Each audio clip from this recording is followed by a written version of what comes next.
Item ಯಾವುದೇ ಇರಲಿ try ಮಾಡಿ ಆಚಿ ಚಿಕನ್ ಮಸಾಲಾ. ಆಚಿ ಚಿಕನ್ ಮಸಾಲಾ. ಇನ್ನು ಬುಧವಾರ ಕೆಎಸ್ಆರ್ಟಿಸಿ ಬಿಎಂಟಿಸಿ ಬಸ್ ಬಂದ್ ಬಹುತೇಕ ಫಿಕ್ಸ್. 4 ನಿಗಮಗಳ ಬಸ್ಗಳ ಸಂಚಾರ ಸಂಪೂರ್ಣ ಸ್ಟಾಪ್ ಆಗುವಂತಹ ಸಾಧ್ಯತೆ ಇದೆ. ಮೇ 20ರಿಂದ ಅನಿರ್ದಿಷ್ಟಾವಧಿ ಮುಷ್ಕರಕ್ಕೆ ಸಾರಿಗೆ ನೌಕರರು ತಯಾರಿಯನ್ನ ಮಾಡಿಕೊಳ್ತಾ ಇದ್ದಾರೆ. ಸಾರಿಗೆ ಮುಷ್ಕರದ ಬಗ್ಗೆ ಕಾರ್ಮಿಕ ಭವನದಲ್ಲಿ ಮಹತ್ವದ ಮೀಟಿಂಗ್ ಇದೆ. ಬನ್ನೇರುಘಟ್ಟ ರಸ್ತೆಯ ಕಾರ್ಮಿಕ ಭವನದಲ್ಲಿ ಈ ಒಂದು ಮೀಟಿಂಗ್ ಕೂಡ ಆಗ್ತಾ ಇದೆ.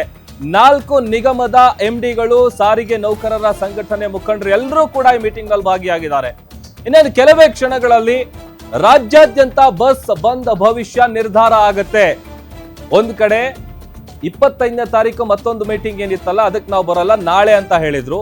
ಈಗ ಕಾರ್ಮಿಕ ಭವನದಲ್ಲಿ ನಡೆದಂತಹ ಒಂದು ಸಂಧಾನದ ಮೀಟಿಂಗ್ ಏನಿದೆ, ಆ ಮೀಟಿಂಗ್ ಕೂಡ ಆ ಸಂಧಾನ ಸಕ್ಸಸ್ ಆಗಿಲ್ಲ. ಅದರ ಜೊತೆಗೆ ಈಗ ಬುಧವಾರ ಆಲ್ಮೋಸ್ಟ್ 4 ನಿಗಮಗಳ ಬಸ್ಗಳೇನಿದೆ ಅದರ ಸಂಚಾರ ಸಂಪೂರ್ಣವಾಗಿ ಸ್ಟಾಪ್ ಆಗುವಂತಹ ಎಲ್ಲ ಸಾಧ್ಯತೆಗಳು ದಟ್ಟವಾಗಿದೆ. 4 ನಿಗಮದ ಎಂಡಿಗಳು, ಸಾರಿಗೆ ನೌಕರರ ಸಂಘಟನೆಯ ಮುಖಂಡರು ಎಲ್ಲರೂ ಕೂಡ ಭಾಗಿಯಾಗಿದ್ದಾರೆ. ಇನ್ನೇ ಕೆಲವೇ ಕ್ಷಣಗಳಲ್ಲಿ ಒಂದು ಕ್ಲಿಯರ್ ಪಿಕ್ಚರ್ ಸಿಗುತ್ತೆ.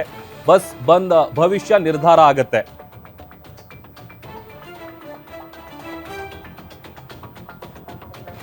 ಸುಲಾಸ್, ಮತ್ತೊಂದ್ ಕಡೆ ಈಗ ಸಂಧಾನ ಸಭೆ ಒಂದ್ ಕಡೆ ಫೇಲ್ ಆಗಿದೆ. ಯಾವ ವಿಚಾರಕ್ಕೆ ಅನ್ನುವಂಥದ್ದನ್ನು ಗಮನಿಸ್ತಾ ಇದ್ವಿ. ಅದರ ಜೊತೆಗೆ ಈಗ ಯಾವಾಗ ಒಂದು ಕ್ಲಿಯರ್ ಪಿಕ್ಚರ್ ಸಿಗುತ್ತೆ? ಒಂದು ವೇಳೆ ಮುಷ್ಕರ ಮಾಡಿದ್ದೆ ಆದಲ್ಲಿ ತೊಂದರೆ ಆಗೋದು ಗ್ಯಾರಂಟಿ.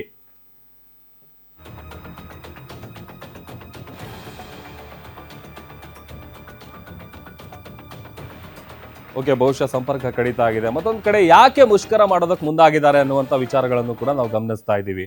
ಒಂದಷ್ಟು ಡಿಮ್ಯಾಂಡ್ಗಳಿದೆ. ಆ ಡಿಮ್ಯಾಂಡ್ಗಳು ಸರ್ಕಾರದ ಮುಂದೆ ಇಟ್ಟಿರೋದು ಸಾರಿಗೆ ನೌಕರರು 38 ತಿಂಗಳ ಹಿಂಬಾಕಿ ವೇತನಕ್ಕೆ ಆಗ್ರಹಿಸ್ತಾ ಇದ್ದಾರೆ. ಇದೇ ರೀತಿಯಾದ ಒಂದು ದೊಡ್ಡ ಲಿಸ್ಟ್ ಇದೆ ಅವ್ರದ್ದು. ಬಟ್ ಆದರೆ ಈಗ ಒಂದು ಕ್ಲಿಯರ್ ಪಿಕ್ಚರ್ ಯಾವಾಗ ಸಿಗುತ್ತೆ ಅಂದರೆ ಕೆಲವೇ ಕ್ಷಣಗಳಲ್ಲಿ ಸಿಗುತ್ತೆ.